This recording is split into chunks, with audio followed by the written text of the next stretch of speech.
Level 0. Roberto Alves and Wagner Mota were looking for scrap metal. That was it. That was the whole plan. Break into an abandoned medical clinic on a Tuesday, strip whatever was worth selling, move on. They had done it before. They would do it again. There was nothing about that morning that suggested it would be the last ordinary day either of them would have. Inside the machine they pulled from the ruins was a cesium-137 radiotherapy capsule. They did not know that. They did not know what cesium was. When they cracked it open, the powder inside glowed a vivid, shimmering blue-green in the dark. People gathered to look at it. A man rubbed it on his skin like glitter. A child played with it. Her uncle brought some home as a gift. 4 people died from acute radiation syndrome. 249 were found contaminated. Dozens of buildings had to be stripped down or demolished. The entire disaster unfolded not in secret, not in a control room, but on the streets of a city, in people's homes, across 2 weeks before anyone understood what was happening. The Brazilian government's emergency response ultimately required decontaminating 85 properties and generated approximately 6,000 cubic meters of radioactive waste. What makes Goiânia so haunting is that the danger was visible. The cesium powder glowed. People who saw it described it as beautiful. They had no framework to connect something that shimmered in the dark with the concept of lethal radiation, the kind that passes through walls and through bodies with equal indifference. By the time the first person walked into a hospital, the contamination had already spread through an entire neighborhood. And unlike a fire, unlike a flood, unlike any disaster the human senses are built to recognize, radiation leaves no visible trace of where it has been. But Goiânia was a contained tragedy. A city, a neighborhood. What happens when the contamination does not stop at the city limits and crosses into rivers, farmland, and the food supply of an entire region? Level 1.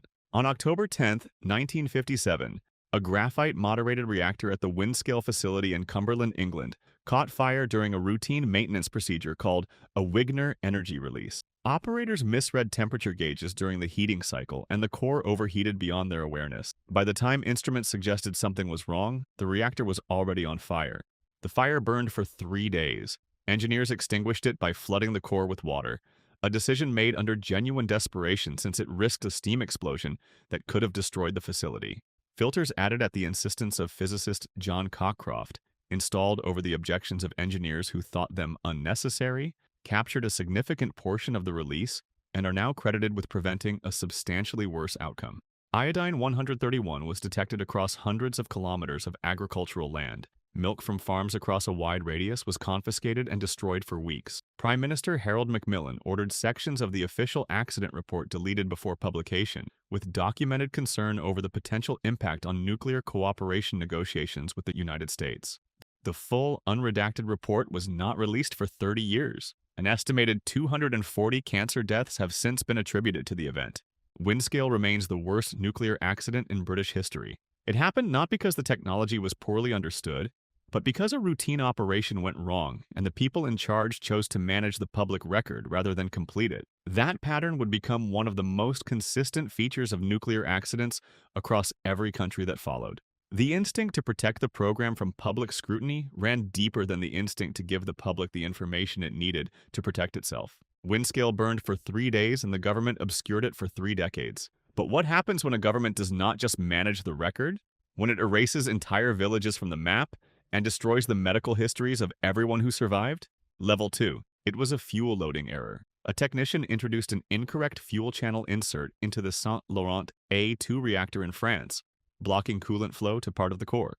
The reactor began to overheat in a section that was supposed to be cooled, and by the time operators understood what was happening, 2 fuel assemblies had partially melted inside the reactor vessel. Approximately 50 kilograms of uranium fuel was damaged. The plant shut down. No significant radiation was released externally. Nobody died. The reactor was offline for nearly 2 years. France operates more of its electrical grid on nuclear power than almost any other country on Earth. And Saint-Laurent was carrying that load when a single procedural mistake during a routine operation caused a partial core melt at a plant staffed by trained personnel, operating within its normal parameters in every other respect. The systems held. But the error happened because a process that required precision was carried out incorrectly, and nothing in the system flagged it until the fuel was already damaged. What Saint-Laurent illustrates is that procedure compliance is not the same as system robustness. A robust system catches errors before they become damage. Saint-Laurent did not. The written procedure existed. The training existed. The safeguards existed on paper. And none of it was enough to stop one wrong component from reaching the wrong place inside an operating reactor. A wrong insert in France. No casualties, no external release, barely a headline. Now imagine the same category of human error but inside a facility operating under no independent regulatory oversight, no international monitoring, and complete state secrecy. That is the next level. Level 3. There are strict, legally mandated procedures for handling enriched uranium. At the JCO fuel processing plant in Tokaimura, Japan, workers had developed a faster way. Instead of following the approved process, they were mixing uranium solution by hand in a stainless steel bucket and pouring it directly into a precipitation tank. Management was aware. Nobody had formally stopped it. On September 30th, 1999, the cumulative amount poured exceeded the critical mass threshold for that vessel. A self-sustaining nuclear chain reaction began and continued for approximately 20 hours. Workers described seeing a blue flash at the moment of criticality, Cherenkov radiation, the same phenomenon reported by first responders at Chernobyl. Hisashi Uchi received an absorbed dose estimated at 17 gray, far beyond the survivable threshold. His chromosomes were so severely damaged that his body lost the ability to produce new blood cells. He was kept alive for 83 days through experimental treatment before dying on December 21, 1999. Masato Shinohara died the following April. 310,000 residents within 10 kilometers were asked to shelter in place. The cause was not equipment failure. It was not a design flaw. It was a bucket and a procedure that had drifted so far from the written rules that the workers involved did not believe they were doing anything wrong. The shortcut had been repeated so many times without visible consequence that it had stopped feeling like a shortcut. It had simply become the way the job was done.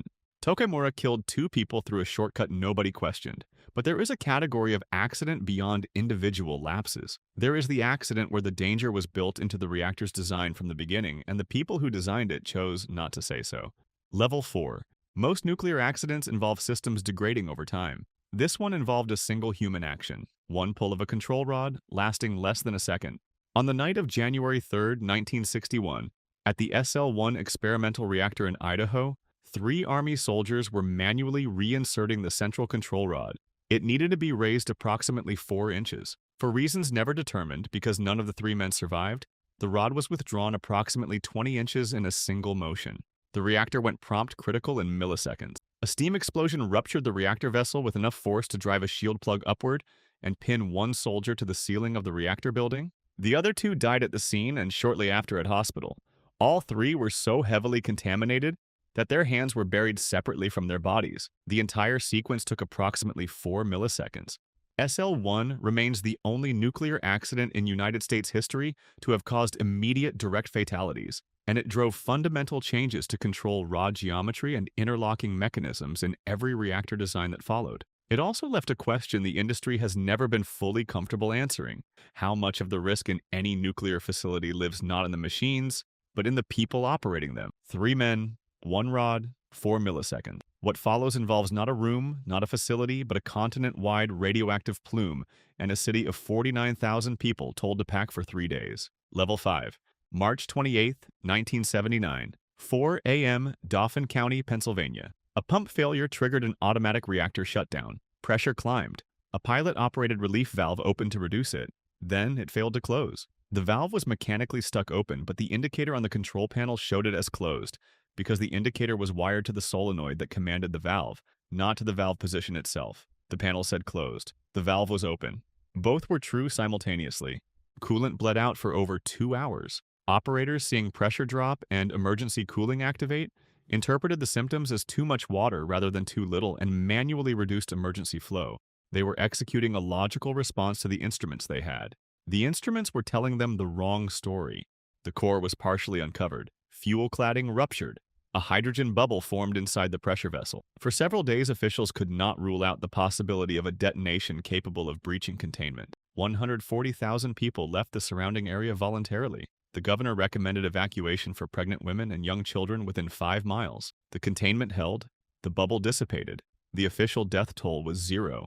No new nuclear plant construction was ordered in the United States for the next 32 years. The entire sequence originated with a valve wired to the wrong sensor. 1 instrument, 1 mechanical failure, and the most powerful nuclear industry in the world spent 3 decades standing still because of it.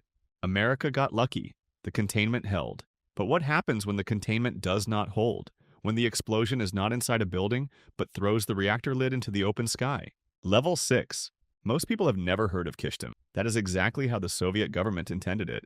On September 29, 1957, at the Mayak Production Association facility in Russia's Chelyabinsk region, a cooling system failure caused a tank containing 80 cubic meters of highly radioactive liquid waste to overheat. The cooling for that tank had been non-operational for some time. As the liquid evaporated and residual salts concentrated, a chemical reaction triggered an explosion equivalent to 70 to 80 tons of TNT. The tank's 160-ton concrete lid was blown into the air. A radioactive plume rose approximately 1 kilometer and drifted downwind across the southern Urals. 270,000 people were living in the path of the fallout. The contaminated area, known as the East Ural Radioactive Trace, covered approximately 15,000 to 20,000 square kilometers. Villages were evacuated over weeks with residents given no explanation. At least 22 villages were demolished and removed from Soviet maps. For nearly 20 years it existed in the West only as fragments of rumor. The first detailed account came from defecting biologist Soros Medvedev in 1976. After the Soviet collapse, researchers found a systematic absence of medical records for the affected population. The records had been deliberately destroyed. Elevated cancer and leukemia rates were documented in the decades that followed, but the baseline data needed to quantify the excess was gone. What distinguishes KYSHTYM is not merely that information was withheld. It is that the infrastructure of documentation was dismantled, so the question of consequences could never be answered. The people who lived through it had no language for what had happened to them, and no institution willing to provide one step below the highest classification. Most people alive today have never heard its name. What follows is the accident that could not be hidden, because it was already burning across an open sky above Europe. Level 7. The ground started shaking at 2:46 p.m. on a Tuesday, and did not stop for nearly 6 minutes. The Tohoku earthquake, magnitude 9.0, was the most powerful ever recorded in Japan and the fourth most powerful ever recorded on Earth. It shifted Honshu 2.4 meters to the east and altered the position of Earth's rotational axis. The seafloor in the rupture zone rose by several meters in seconds. That displacement generated the tsunami. The seawall at Fukushima Daiichi was designed for 5.7 meters. The wave that arrived was over 14 meters tall. The reactors had shut down automatically when seismic sensors triggered scram. But fission shutdown does not stop heat generation. Decay heat continues for days and requires active cooling. Cooling requires pumps. Pumps require electricity. The emergency diesel generators were flooded and destroyed 41 minutes after the earthquake. The plant went to batteries with an estimated 8 hours of capacity remaining. Over 3 days, all 3 cores experienced partial to significant fuel melt. Hydrogen explosions destroyed the reactor buildings. The containment vessel of Reactor 2 was breached on March 15th. 154,000 people were evacuated. Some zones remain restricted to this day. Hundreds of thousands of tons of contaminated water accumulated on site. And in 2023, treated radioactive water began being released into the Pacific under international protest. Total economic cost exceeds $200 billion. Decommissioning is not expected until 2051. What Fukushima proved, more clearly than any accident before it, is that natural disasters do not respect engineering assumptions. The seawall was not inadequate by the standards of the time it was built. It was inadequate by the standards of the ocean that arrived. Fukushima did not result from negligence. The systems performed as designed. The design was built on assumptions, and the assumptions were wrong. Being almost right about a worst case is indistinguishable from being completely wrong when the gap is filled by 14 meters of ocean. And yet, for all its scale, Fukushima's containment structures slowed and limited the release. At Chernobyl, there was no containment left to limit anything. Level 8, April 26, 1986. Reactor number 4, Chernobyl Nuclear Power Plant, 1:23 a.m. What followed in the next few seconds would be felt across an entire continent for decades and counting. The immediate cause was a safety test to determine whether spinning down turbines could power emergency cooling pumps during the gap before backup generators activated. To conduct it, operators disabled the automatic emergency protection system and withdrew control rods far beyond what regulations permitted, leaving the reactor in a state its own design documentation did not fully characterize as dangerous. The Kurchatov Institute design team was aware of a property called the positive void coefficient and of the behavior of graphite-tipped control rods that caused a power surge when inserted during shutdown. This had not been communicated to plant operators. It was not in their training manuals.